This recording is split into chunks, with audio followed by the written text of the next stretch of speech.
Assalamualaikum warahmatullahi wabarakatuh. Alhamdulillah, assalatu wassalamu ala asrafil anbiya'i wal mursalin Sayyidina Muhammad wa ala alihi wa sahbihi ajma'in, amma ba'du.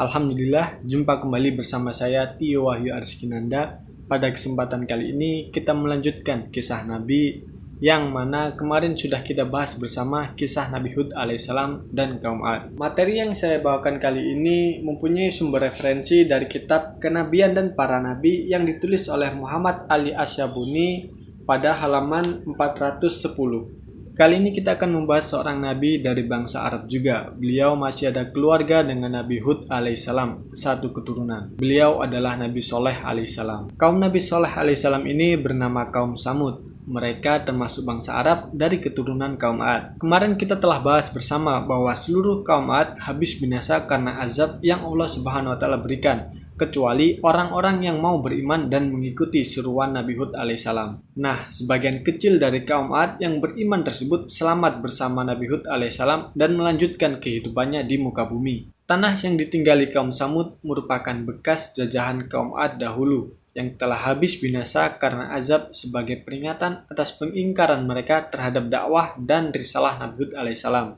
Kemakmuran dan kemewahan hidup serta kekayaan alam yang dahulu dimiliki oleh kaum Ad kini telah diwariskan kepada kaum Samud. Tanah mereka subur sehingga memberikan hasil berlimpah ruah seperti kaum Ad terdahulu.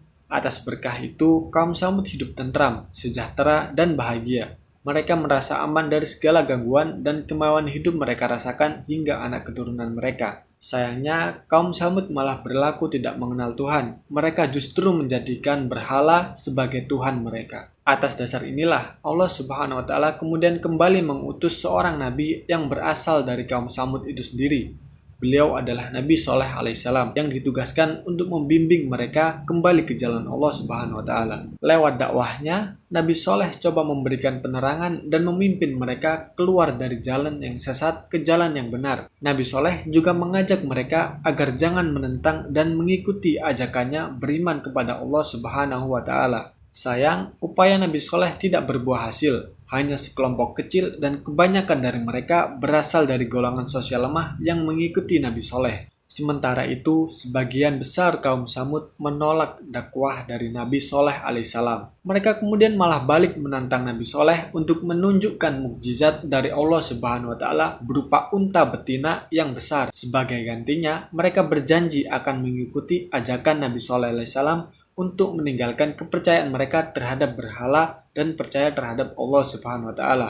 Nabi Soleh kemudian berdoa, memohon kepada Allah Subhanahu wa taala agar memberinya mukjizat yang diminta kaum Samud.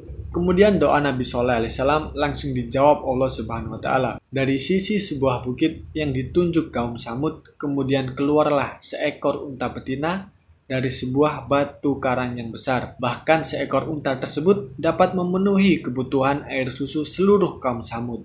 Allah Subhanahu wa taala berfirman, dan kepada kaum Samud kami utus saudara mereka Soleh. Dia berkata, wahai kaumku, sembahlah Allah. Tidak ada Tuhan sembahan bagimu selain Dia. Sesungguhnya telah datang kepadamu bukti yang nyata dari Tuhanmu. Ini seekor unta betina dari Allah sebagai tanda untukmu. Biarkanlah ia makan di bumi Allah, janganlah disakiti. Nanti akibatnya kamu akan mendapatkan siksaan yang pedih. Quran Surah Al-A'raf ayat 73. Melihat mukjizat tersebut, kaum Samud masih tidak percaya dengan dakwah Nabi Soleh alaihissalam. Mereka ingkar dan malah berniat ingin membunuh unta betina tersebut. Kemudian mereka datang kepada Nabi Soleh dan menantang datangnya azab Allah Subhanahu wa taala. Allah Subhanahu wa taala berfirman yang artinya, kemudian mereka sembelih unta betina itu dan berlaku angkuh terhadap perintah Tuhannya. Mereka kaum Samud berkata, wahai Soleh, buktikanlah ancaman kamu kepada kami, jika benar engkau seorang Rasul. Quran Surah Al-A'raf ayat 77. Nabi Soleh kemudian memberikan tenggat waktu 3 hari kepada kaum Samud untuk bertobat dan beriman kepada Allah Subhanahu wa taala. Sayangnya, kaum Samud tidak mendengarkan seruan itu. Hingga akhirnya Allah Subhanahu wa taala menurunkan azab kepada mereka.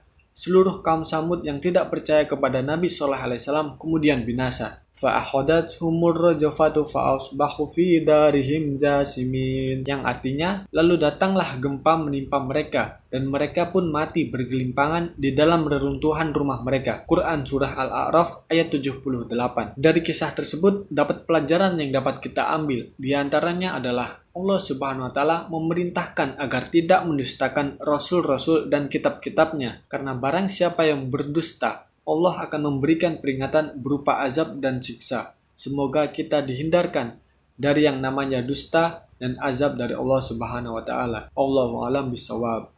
Itu saja yang bisa saya sampaikan dari kisah Nabi Shallallahu Alaihi Wasallam dan kaum Samud. Kurang lebihnya saya mohon maaf dan kritiknya. Wassalamualaikum warahmatullahi wabarakatuh.